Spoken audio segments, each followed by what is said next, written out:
नमस्कार विद्यार्थी मित्रांनो, मी कुंभार स्वाती।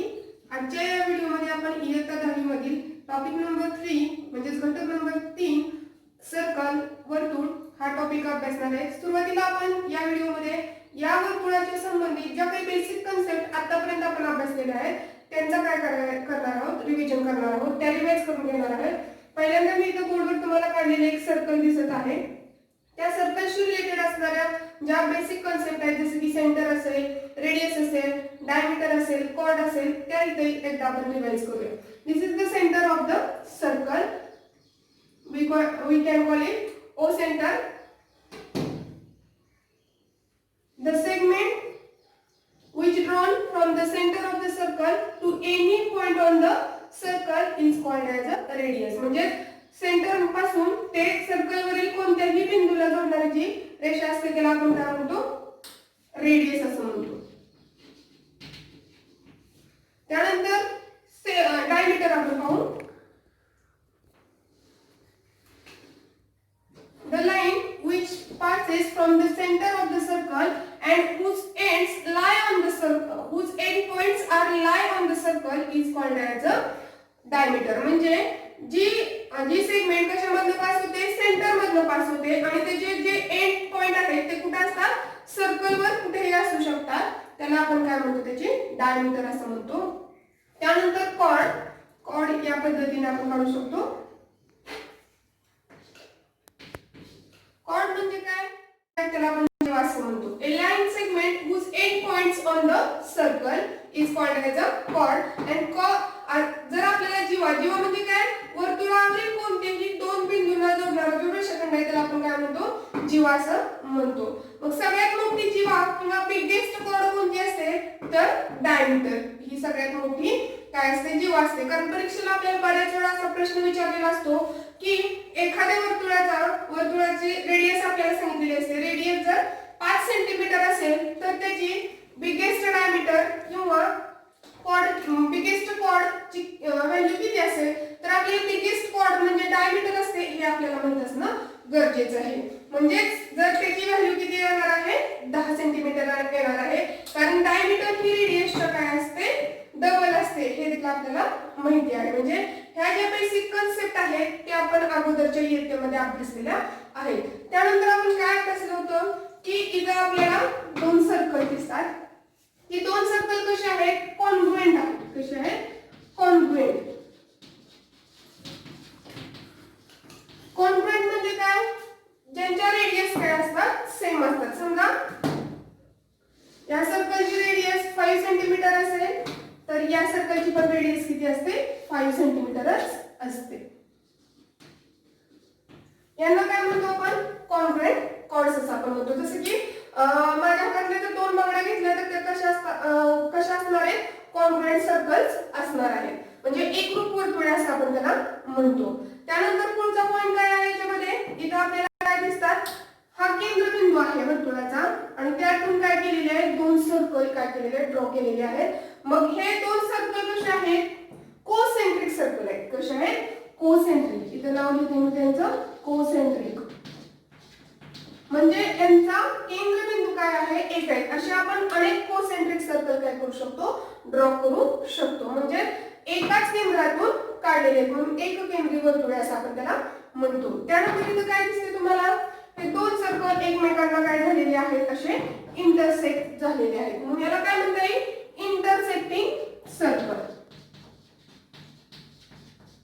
इंटरसेक्टेड सर्कल हे काय झालेले आहेत, एकमेकांना इंटरसेक्टेड सर्कल। नंतर पुढचा जो पॉइंट आहे तो म्हणजे इथं काय दिसतं तुम्हाला, हे दोन सर्कल जे आहेत ते काय झालेले आहेत, एकमेकांना टच झालेले आहेत। मला म्हणजे ह्याला आपण काय म्हणू शकतो, टचिंग सर्कल किंवा इंटरसेक्टेड सर्कल असं देखील म्हणू शकतो। परंतु आपण त्यांना टचिंग सर्कल असं म्हणतो कारण की हे दोन सर्कल एकमेकांना एका बिंदूमध्ये काय झालेले आहेत, टच झालेले आहेत, त्याला आपण टचिंग सर्कल म्हणतो। आणि इथे जे दोन सर्कल आहेत ते काय झालेले आहेत, दोन बिंदूमध्ये काय झालेले आहेत, इंटरसेक्ट झालेले आहेत, म्हणून याला इंटरसेक्टेड सर्कल म्हणतो। यांना जरी इंटरसेक्टेड सर्कल म्हटलं तरी चालते, परंतु आपण याला टचिंग सर्कल असं म्हणतो।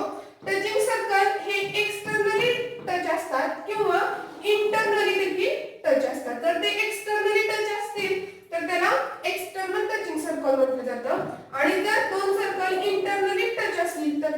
इंटरनली टचिंग सर्कल असं म्हटलं जातं. ह्या सर्व बेसिक कन्सेप्ट झाल्या. आता आपण गेल्या वर्षी जी काही थेरम अभ्यासलेले होते त्या थेरमचे स्टेटमेंट इथं मी रिवाइज करणार आहे, कारण आपल्याला उदाहरण सोडवताना बऱ्याच वेळा त्यांचा आधार घ्यावा लागतो. मग ती स्टेटमेंट आपण बघूया. इथं पहिलं स्टेटमेंट बघायचं, the perpendicular drawn from the centre of a circle on its chord it bisect the chord. म्हणजे सर्कल मध्ये बघायचं, इथं मी काढलेलं आहे. ही जी कॉर्ड काढलेली आहे त्या कॉर्डवर जो परपेंडिक्युलर काढलेला आहे, कुठून काढलेला आहे, सेंटर मधनं जो परपेंडिक्युलर काढलेला आहे तो कॉर्डला काय करतो, बायसेक्ट करतो. बायसेक्ट म्हणजे काय, त्याचे दोन सारख्या भागामध्ये काय होतं, डिवायडेशन होतं. म्हणजे हा काय असणार आहे, इथं जो पॉइंट असणार आहे, समजा इथं एम पॉइंट दिलेला आहे तो त्याचा मिड पॉइंट असणार आहे. म्हणजेच आपल्याला हे स्टेटमेंट लक्षात घ्यायचं आहे. उदाहरण सोडवताना लागतं, the perpendicular drawn from the centre of a circle on its chord it bisect the chord. त्याचप्रमाणे याचं पुढचं जे स्टेटमेंट होतं आणखीन एक आहे बघा, the segment joining from the centre to the mid point of a chord, the segment joining from the centre to the mid point of a chord is a perpendicular to the chord. ते काय असतं, ते कॉर्डला perpendicular असतं. म्हणजेच काय, कॉर्डचा मध्यबिंदू आणि centre यांना जोडणारी रेषा ही काय असते, त्या कॉर्डला कशी असते, परपेंडिक्युलरच असते. म्हणजेच काय असते, ती लंब असते. हे आपल्याला हे देखील स्टेटमेंट आपण अभ्यासलं होतं. त्यानंतर पुढचं स्टेटमेंट काय आहे, congruent chords are equidistant from the centre of a circle. समजा दोन कॉर्ड कॉन्ग्रुएंट असतील, इथं काढते मी या सर्कल मध्ये, इथे एक कॉर्ड काढलेली आहे, इथे एक कॉर्ड काढली समजा मी. ह्या ज्या कॉन्ग्रुएंट कॉर्ड आहेत त्या सेंटर पासून कशा असतात, इक्विडिस्टन्स वर असतात. म्हणजे त्यांचं सेंटर पासून असणारं जे अंतर असतं ते कसं असतं, इक्विडिस्टंट असतं, सारख्या अंतरावर असतात. हे आपल्याला हे एक स्टेटमेंट आपण अभ्यासलं होतं. त्यानंतर the chords of a circle equidistance from the centre of a circle are congruent. त्याचाच कॉन्व्हर्स म्हणता येईल आपल्याला.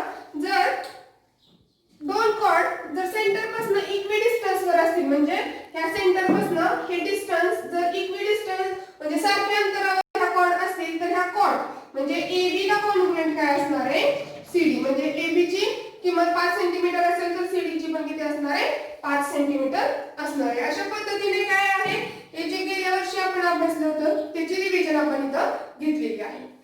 पॉइंट आपण पाहूया, circle passing through 1, 2 and 3 points. म्हणजे 1, 2 आणि 3 बिंदू मधून जाणारी नेमकी किती वर्तुळ असतात. जसं की आता आपण मी इथं काढते, एक पॉइंट घेतलेला आहे, या पॉइंट मधून किती सर्कल्स जाऊ शकतात, 2 पॉइंट्स घेतलेले आहेत. इथं आपण B and C 2 पॉइंट्स घेतलेले आहेत, त्यातून किती सर्कल्स जाऊ शकतात, 3 पॉइंट्स. मग ते कोलिनियर असतील किंवा नॉन कोलिनियर असतील. आता आपण E, F, G, H, I, K असे जर पॉइंट्स असतील तर त्या पॉइंट्स मधनं किती सर्कल पास होतात हे आपल्याला ऍक्च्युअल मध्ये काढून पाहायचं आहे.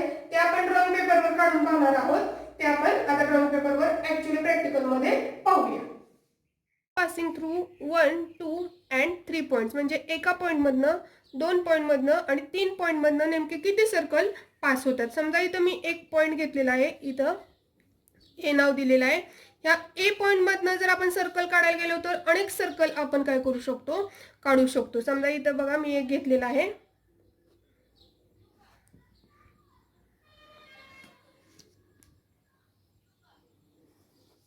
तसंच इथून काढू शकते.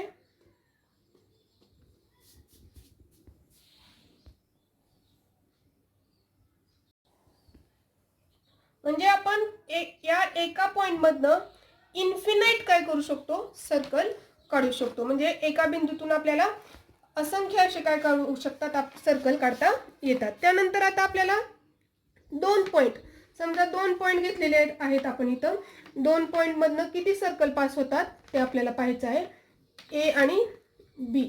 आता ए आणि बी 2 पॉइंट मधनं किती सर्कल पास होतात हे आपल्याला पाहायचं आहे. इथं ए आणि बी पॉइंट मी आणखीन एकदा खाली घेते, त्यातून जाणारी एक सेगमेंट काढते. हे 2 पॉइंट आहेत, या 2 पॉइंट मधनं किती सर्कल पास होतात हे काढण्यासाठी आपल्याला ह्या ए बीचा काय काढावा लागेल, परपेंडिक्युलर काढावा लागेल. परपेंडिक्युलर कसा काढायचा हे आपल्याला माहिती आहे. निम्म्यापेक्षा जास्त अंतर कंपास मध्ये घ्यायचं आणि वर एक कंस खाली एक कंस, या पद्धतीने आपण त्याचा परपेंडिक्युलर ड्रॉ करतो.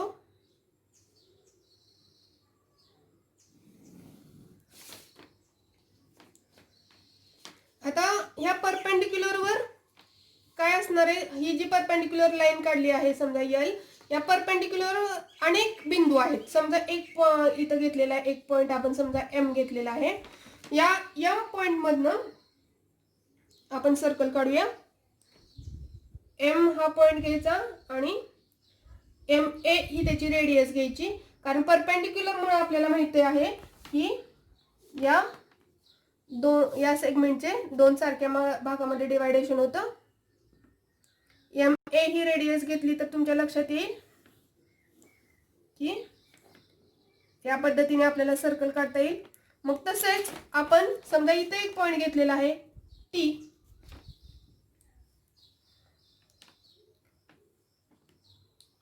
टी ए किंवा टी बी रेडियस घ्या आणि त्यामधनं जाणारं पुन्हा आपण सर्कल काढू शकतो. सॉरी,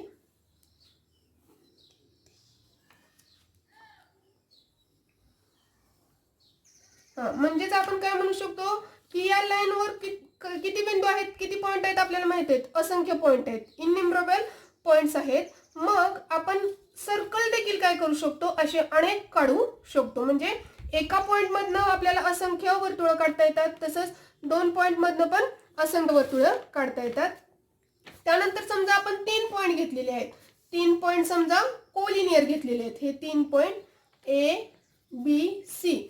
आता यात जर 3 कोलिनियर पॉइंट्स असतील तर त्यातून मात्र आपल्याला जर वर्तुळ काढायचं म्हणलं तर ते काय आहे, अशक्य आहे, ते आपल्याला काढता येणार नाही. कारण जर यातून आपण सेगमेंट काढली तर कोणते तरी 2 पॉइंट घेऊन आपल्याला काय करावं लागेल, त्याचं वर्तुळ काढावं लागेल. ए बी घ्या, बी सी घ्या किंवा ए सी घ्या, हे वर्तुळ काढता येईल. परंतु या तिन्ही बिंदूतून जाणार आपल्याला वर्तुळ काढता येणार नाही. म्हणजे 3 कोलिनियर पॉइंट्स असतील तर आपल्याला वर्तुळ काढता येत नाही. परंतु जर 3 नॉन कोलिनियर पॉइंट्स घेतले, समजा आपण इथं मी घेते 3 नॉन कोलिनियर पॉइंट्स, जोडू आपण.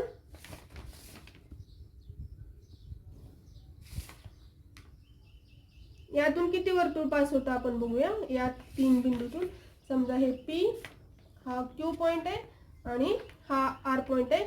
या तिन्ही बिंदूतून जाणारे किती वर्तुळ असणार आहेत ते आपल्याला पाहायचं आहे. मग आपल्याला काय करावं लागेल, कोणत्याही 2 साइडचे काय काढावे लागतील, परपेंडिक्युलर काढून घ्यावे लागतील. समजा पी क्यू चा काढू आपण.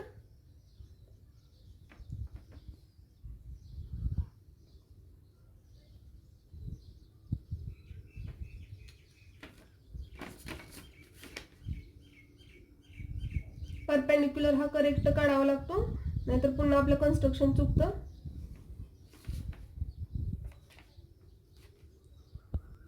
त्यानंतर आपण या पी आर चा परपेंडिक्युलर काढूया.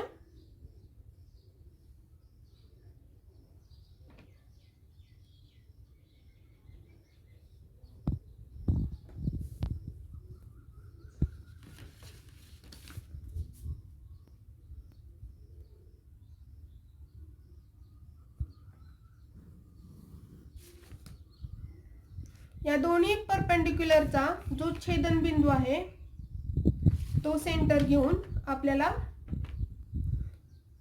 आपण बघितलं तर हा सेंटर समजा आपण ओ नाव दिलं तर हे ओ आर, हे ओ पी आणि ओ क्यू डिस्टन्स सारखा आहे. म्हणजेच आपल्याला यातून काय काढता येते, वर्तुळ काढता येते.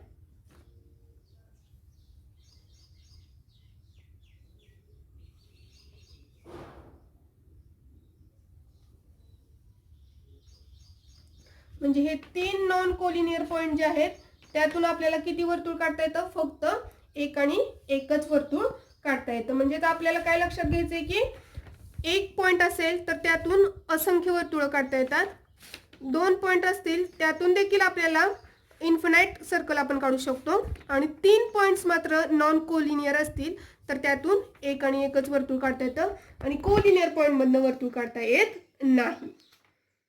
पुढचा मुद्दा आपण बघूया टँजेंट अँड सेकंड म्हणजे स्पर्शिका आणि छेदिका म्हणजे काय. त्यासाठी इथे तुम्हाला 3 कंडिशन दाखवलेले आहेत. इथं फर्स्ट फिगर, सेकंड आणि थर्ड. याच्यामध्ये टँजेंट कशाला म्हणायचं, सेकंड कशाला म्हणायचं ते आपण एक्सप्लेन करूया.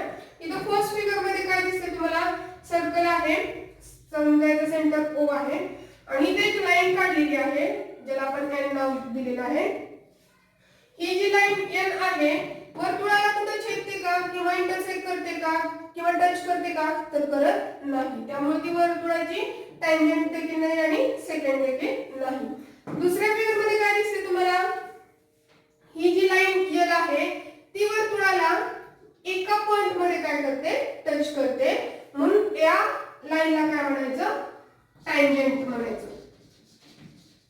The line which passes through the circle and touches only one point is called as a tangent. म्हणजे जी लाईन किंवा जी रेषा वर्तुळाला एकाच बिंदूमध्ये छेदते त्याला आपण काय म्हणू, त्याची स्पर्शिका असं म्हणू. इथं आपण आणि हा जो बिंदू आहे त्याला पॉइंट ऑफ कॉन्टॅक्ट असं म्हटलं जातं. समजा याला आपण P नाव दिलं कारण की हा जो काय आहे स्पर्श बिंदू आहे, या स्पर्श बिंदूतून ही काय जाते, रेषा पास होते म्हणून याला आपण टँजेंट असं आपण म्हणतो.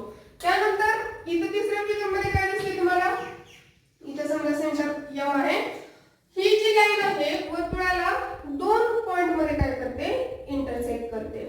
म्हणून याला काय म्हणायचं, सेकंड असं आपण म्हणतो. The line which passes through the circle and intersect in 2 points is called as a second. म्हणजे टँजेंट म्हणजे काय, सेकंड म्हणजे काय, स्पर्शिका म्हणजे काय, छेदिका म्हणजे काय. त्यावरून इथं फरक सगळ्यांच्या लक्षात आला की टँजेंट ही वर्तुळाला एका पॉइंट मध्ये काय करते, फक्त इंटरसेक्ट करते किंवा टच करते म्हणून याला टँजेंट म्हणायचं. आणि सेकंड ही 2 पॉइंट मध्ये काय करते, इंटरसेक्ट करते म्हणून याला काय म्हटलं जातं, सेकंड असं म्हटलं जातं. पुढचा पॉइंट आपण बघूया टँजेंट थेरम. आताच आपण टँजेंट आणि सेकंड याविषयी माहिती पाहिली. यानंतर आता आपण टँजेंट थेरम काय आहे तो काय सांगितलेला आहे तो आपण बघूया. थेरमचं स्टेटमेंट मी इथे लिहिलेलं आहे.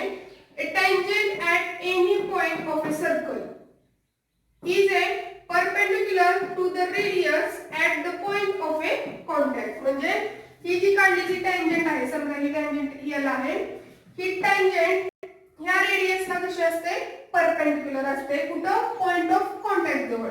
म्हणजे टँजेंट जिथं वर्तुळाला छेदलेली आहे आणि त्या छेदनबिंदूतून जी कोणती रेडियस काढली असेल ती काय असते, त्याला परपेंडिक्युलर असते. मग अशा कितीही पण आपण टँजेंट काढू शकतो आणि त्यातून त्या पॉइंट ऑफ कॉन्टॅक्ट मधनं जी रेडियस जाते ती कशी असते, नेहमी त्या टँजेंटला परपेंडिक्युलर असते. म्हणजे ही टँजेंट त्या रेडियसला कशी असते, परपेंडिक्युलर असते, म्हणजे ती लंब असते.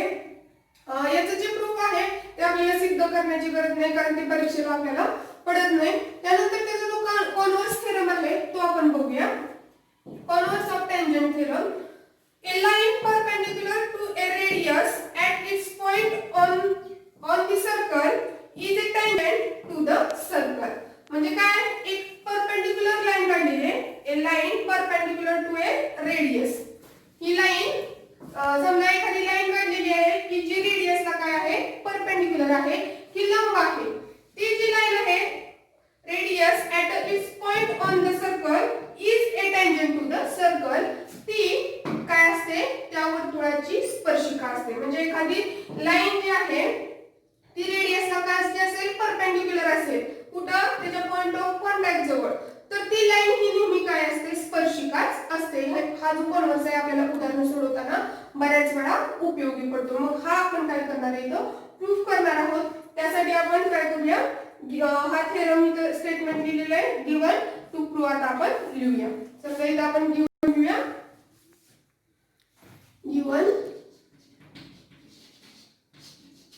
गिवन मध्ये आपल्याला काय दिसतंय, M is the center.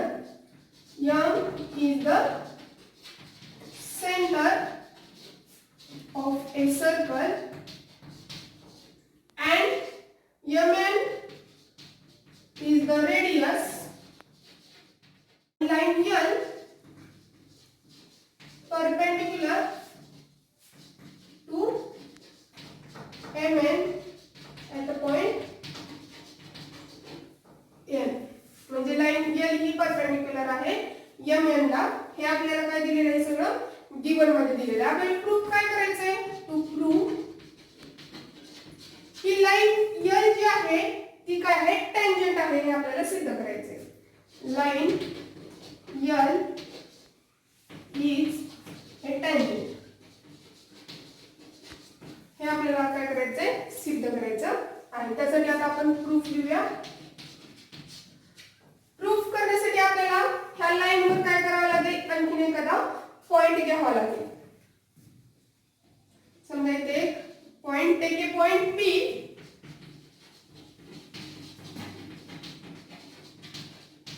On line L. L वर आपण काय घेतलेलं आहे पॉइंट P घेतलेला आहे. M आणि P काय करूया जॉईन करूया.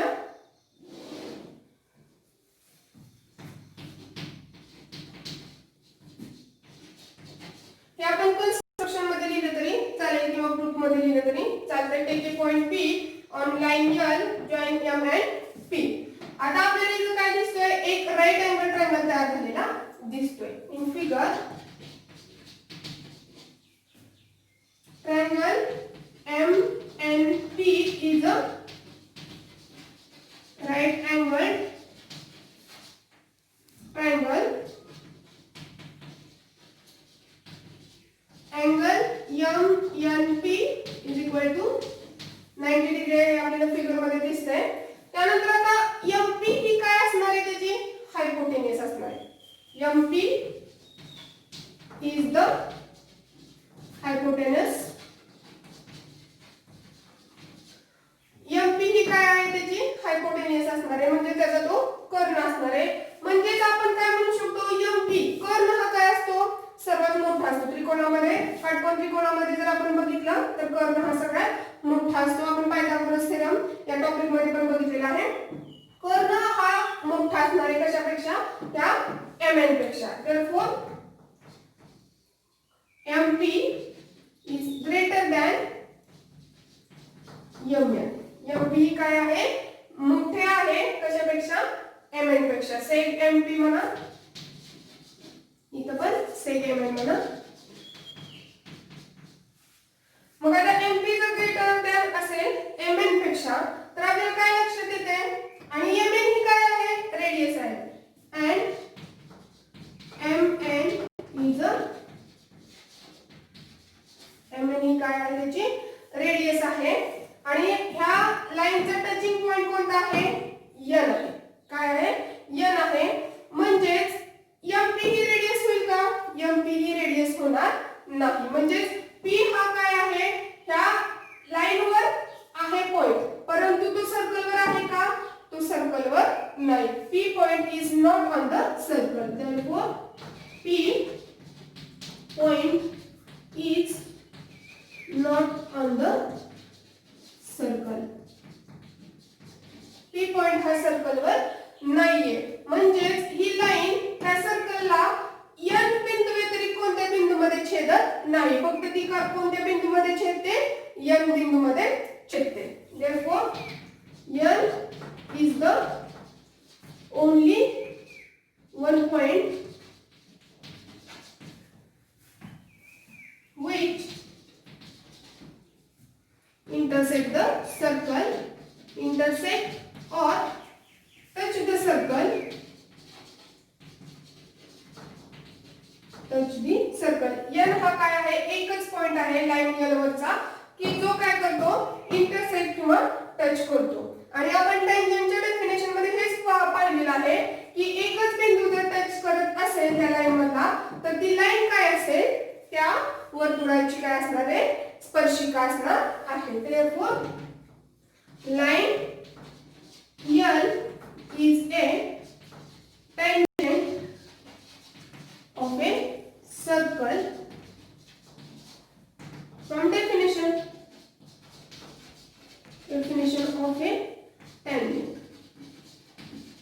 tangent च्या डेफिनेशन वर शकतो की N हा एकच बिंदू आहे की जो सर्कलला काय करत आहे, टच करत आहे.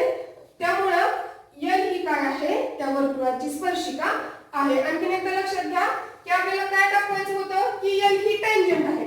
मग N ही टँजंट आहे. टँजंट म्हणजेच काय की जी वर्तुळाला एकाच बिंदूमध्ये टच करते. मग आता आपल्याला आपण ह्या रेषेवर आणखीन एक बिंदू घेतलेला आहे P, आणि P हा म्हणजे MP ही जी रेषा MP हा ही जी सेग आहे ती काय आहे, MN पेक्षा मोठी आहे. इथं आपण सिद्ध केलेले आहे, कारण की ते काय आहे, MP सेगमेंट जी आहे ती कशी आहे, हायपोटेन्युस आहे. त्यामुळे P पॉइंट जो आहे तो सर्कलवर असणार आहे का, तो सर्कलवर नसणार आहे. म्हणजेच फक्त N हा एकच पॉइंट आहे की जो काय आहे त्या लाईन मधला त्या सर्कलला काय करतो, टच करतो. म्हणजे लक्षात घेतलं की P हा पॉइंट त्या लाईन वर नाहीये, तर एकच N हा असा पॉइंट आहे की जो त्या सर्कलला काय करतो, टच करतोय. म्हणजेच लाईन L ही टँजंट आहे त्या सर्कलची, हे आपल्याला लक्षात येते. अशा पद्धतीने हा थेरम इथं सिद्ध होतो. आपल्याला टँजंट सेगमेंट थेरम पाहण्यापूर्वी एक मुद्दा इथं आपल्याला पाहायचा आहे की इथे एक सर्कल काढलेला आहे. या सर्कल सेंटर ज्याचा A आहे त्यावर एक पॉइंट घेतलेला आहे, समजा मी P. या P पॉइंट मधून वर्तुळावर आपण किती टँजंट काढू शकतो, तर एकच आपण काय करू शकतो, इथं टँजंट काय करू शकतो, ड्रॉ करू शकतो. म्हणजे कारण काय आहे, टँजंट जी आहे ती वर्तुळाला काय होते, एकाच पॉइंट मध्ये काय होत असते, टच होत असते. त्यामुळे वर्तुळावरील कोणताही एक पॉइंट जर घेतला तर त्यातून आपल्याला एक टँजंट काढता येते. त्याच पद्धतीने आपल्याला जर वर्तुळामध्ये जर एखादा पॉइंट घेतला असेल, समजा इथं D पॉइंट घेतला असेल, तर यातून आपण टँजंट काढू शकतो का, तर आपण टँजंट काढू शकत नाही. जर यातून आपण एखादी लाईन काढली तर ती काय होते बघा, तर ती काय होते, सेकंड होते. काय आहे, छेदिका होते. ती टँजंट होऊ शकत नाही. त्यानंतर आपण समजा वर्तुळाच्या बाहेर कुठे तर एखादा बिंदू घेतलेला आहे, समजा हा बिंदू C घेतलेला आहे. इथे किती वाटलं तर मी हा C पॉइंट घेतलेला आहे. ह्या C पॉइंट मधलं टँजंट किती काढू शकतो आपण, तर ते आपण इथं पाहूया. समजा हा C पॉइंट आहे, तर ह्या C पॉइंट मधलं वर्तुळाला आपण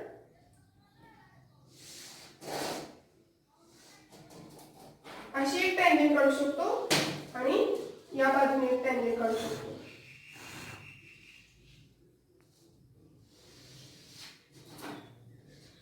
म्हणजे एक्सटर्नल पॉइंट असेल तर त्यातून आपण किती टँजंट काढू शकतो, दोन टँजंट काढू शकतो. प्रॉपरली या टँजंट कशा करायच्या आपण जिओमेट्रिकल कन्स्ट्रक्शन या टॉपिक मध्ये अभ्यासणार आहोत. फक्त जनरली कशा काढता येतात हे आपण इथं पाहिलेलं आहे. म्हणजे एक्सटर्नल पॉइंट मधनं आपल्याला दोन टँजंट काढता येतात आणि वर्तुळावर एखादा पॉइंट घेतला तर त्यातून एकच टँजंट काय होते, पास होते.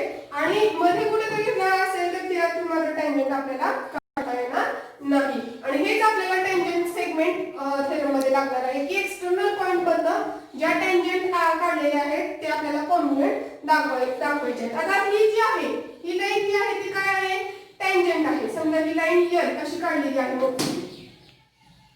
ही टँजंट आहे. समजा याला आपण समजा ह्या लाईनला टँजंटला काय नाव दिलेलं आहे, M असं म्हटलेलं आहे. आता यातला जो हा C पॉइंट आहे आणि हा समजा B पॉइंट आहे, तर CB ही काय झाली, त्याची टँजंट सेगमेंट झाली. ही M ही काय झाली, टँजंट झाली. आणि ह्या टँजंटचा हा पार्ट आहे म्हणजे सेगमेंट आहे, म्हणून त्याला काय म्हणायचं, CB ही काय झाली, टँजंट सेगमेंट झाली. म्हणजे आपल्याला पुढच्या थेरम मध्ये हेच पाहायचंय की ज्या टँजंट सेगमेंट काढलेले, समजा इथं आपण घेतलेला आहे, हा समजा Q पॉइंट घेतला आहे, तर CQ ही काय झाली, त्याची टँजंट सेगमेंट. आणि जर अशी आपण वाढवली की तर ही काय झाली, टँजंट झाली. त्याची समजा M लाईन टँजंट लाईन झाली, ही काय झाली, टँजंट लाईन. आणि त्यातला जो पार्ट आपण घेतलेला आहे हा काय आहे, CQ, हा टँजंट सेगमेंट झाला. मग तेच आपण पुढच्या थेरम मध्ये टँजंट सेगमेंट थेरम मध्ये पाहणार आहोत. आपण पुढचा पॉइंट पाहूया, टँजंट सेगमेंट थेरम. आता टँजंट सेगमेंट थेरम मध्ये आपल्याला काय पाहायचंय बघा, थेरम काय आहे, tangent segment drawn from an external point to a circle are congruent. म्हणजे ज्या एक्सटर्नल पॉइंट बद्दल ज्या टँजंट सेगमेंट काढलेल्या आहेत त्या कशा असतात, कॉन्ग्रुएंट असतात, एकरूप असतात. हे आपल्याला सिद्ध करायचं आहे. इथे एक्सटर्नल पॉइंट आपण काय घेतलेला आहे, C घेतलेला आहे. यातून ज्या CA आणि CB या टँजंट सेगमेंट काढलेल्या आहेत त्या कॉन्ग्रुएंट आहेत हे आपल्याला सिद्ध करायचे. त्यासाठी नेहमीच आपण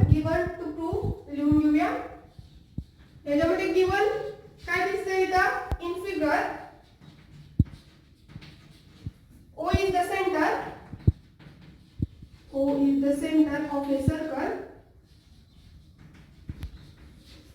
त्यानंतर आपल्याला काय दिसतंय, CA and CB are the tangent segment.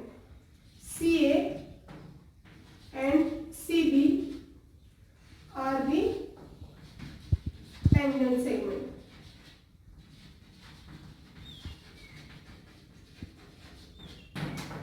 हे गिवन आहे. आपल्याला प्रूव्ह काय करायचे की ह्या टँजंट सेगमेंट कॉन्ग्रुएंट आहेत हे आपल्याला दाखवायचे.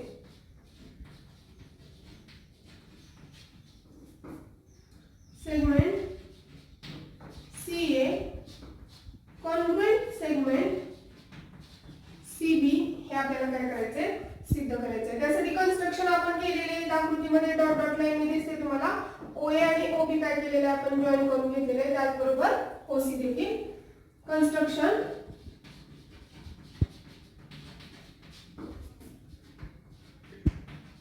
join seg OA OB and OC ला आपण काय केलेले, जॉईन करून घेतलेले. यानंतर आता आपण प्रूफ बघूया. प्रूफ मध्ये आपल्याला काय करायचे, समजा आपण इथं दोन ट्रायंगल तयार झालेले दिसतात. हे दोन ट्रायंगल जर आपण कॉन्ग्रुएंट दाखवले की हे दोन ट्रायंगल कॉन्ग्रुएंट दाखवले की आपल्याला ह्या त्याच्या ज्या बाजू आहेत करस्पॉन्डिंग साइड ज्या आहेत त्या काय असणार आहेत, कॉन्ग्रुएंट आहेत असं आपण म्हणू शकतो. मग हा एक ट्रायंगल आणि हा एक ट्रायंगल आपण घेऊया. In figure triangle OAC and triangle OBC. In figure triangle OAC and OBC दिसतोय. इथं आपल्याला काय दिसतंय, angle OAC is equal to angle OBC both 90 degree. कारण टँजंट काय असते, at the point of contact मधून जी रेडियस काढलेली असते त्याला परपेंडिक्युलर असते. म्हणून इथं किती अंशाचे कोन तयार झालेले, 90 अंशाचे कोन तयार झालेले. हे आपण टँजंट थेरम मध्ये बघितलं होतं. टँजंट थेरम वरून आपण हे लिहिलेलं आहे. टँजंट थेरम वरून. त्यानंतर आता आपल्याला हे दोन ट्रायंगल कॉन्ग्रुएंट दाखवण्यासाठी काय दिसतंय, हा जो राईट अँगल ट्रायंगल आहे आणि हा जो राईट अँगल ट्रायंगल आहे त्याच्यामध्ये OC ही काय आहे, दोन्ही मध्ये कॉमन साइड आहे. सेक OC कॉन्ग्रुएंट सेक OC कॉमन साइड. ही कॉमन साइड तर आहे, परंतु ही सेक जी आहे OC ती हायपोटेन्युअस पण आहे. या ट्रायंगलची काय आहे, हायपोटेन्युअस पण आहे. तर कंसामध्ये मी लिहिते वाटतं सर ही हायपोटेन्युअस आहे. त्याचबरोबर दुसरा फॅक्टर काय दिसतो तुम्हाला, OA ला कॉन्ग्रुएंट काय आहे, OB आहे. आणि ह्या काय आहेत, या सर्कलच्या काय आहेत, एकाच वर्तुळाच्या त्रिज्या आहेत, रेडियस आहेत. त्यामुळे त्या कशा असणार आहेत, कॉन्ग्रुएंट असणार आहेत. सेक OA congruent sec OB region radius of a same circle. आता आपल्याला हे दोन फॅक्टर वरनं एक थेरम आठवत असेल की तो कॉन्ग्रुएन्सी शी रिलेटेड आहे. आपण काय म्हणतो त्याला, हायपोटेन्युअस साइड थेरम. आठवत असेल तुम्हाला, जो राईट अँगल ट्रायंगल शी रिलेटेड असणारा थेरम आहे. एक हायपोटेन्युअस आणि साइड जर कॉन्ग्रुएंट असतील तर ते दोन ट्रायंगल कसे असतात, हायपोटेन्युअस साइड थेरमनुसार कॉन्ग्रुएंट असतात. मग आपल्याला एक हायपोटेन्युअस आणि एक साइड आपल्याला काय मिळाली, कॉन्ग्रुएंट मिळाली. म्हणजे आपण काय म्हणू शकतो, triangle OAC congruent triangle OBC. Reason side theorem, hypotenuse side थेरमनुसार त्याला आपण कर्णभुजा कसोटी देखील म्हणतो. मग हे दोन ट्रायंगल एकदा आपल्याला कॉन्ग्रुएंट मिळाले की त्याच्या राहिलेल्या बाजू राहिलेली कोण कॉन्ग्रुएंट असतात. आणि आपल्याला कोणती पाहिजे बाजू, CA आणि CB करस्पॉन्डिंग साइड आहेत त्याच्या. म्हणून therefore sec CA congruent sec CB region corresponding side of a congruent triangle. corresponding side of a congruent triangle म्हणजेच काय आहे, जर दोन त्रिकोण काय झालेले आहेत, एकरूप झाले असतील तर त्याच्या संगत बाजू पण कशा असतात, एकरूप असतात. आणि आपल्याला हे सिद्ध करायचं होतं की sec CA कॉन्ग्रुएंट आहे CB. हे इथं आपण सिद्ध केलेलं आहे. म्हणजेच वर्तुळाच्या बाह्य बिंदूतून काढलेल्या ज्या टँजंट सेगमेंट आहेत त्या नेहमी कशा असतात, एकरूप म्हणजेच कशा असतात, कॉन्ग्रुएंट असतात. हे इथं आपण सिद्ध केलेलं आहे.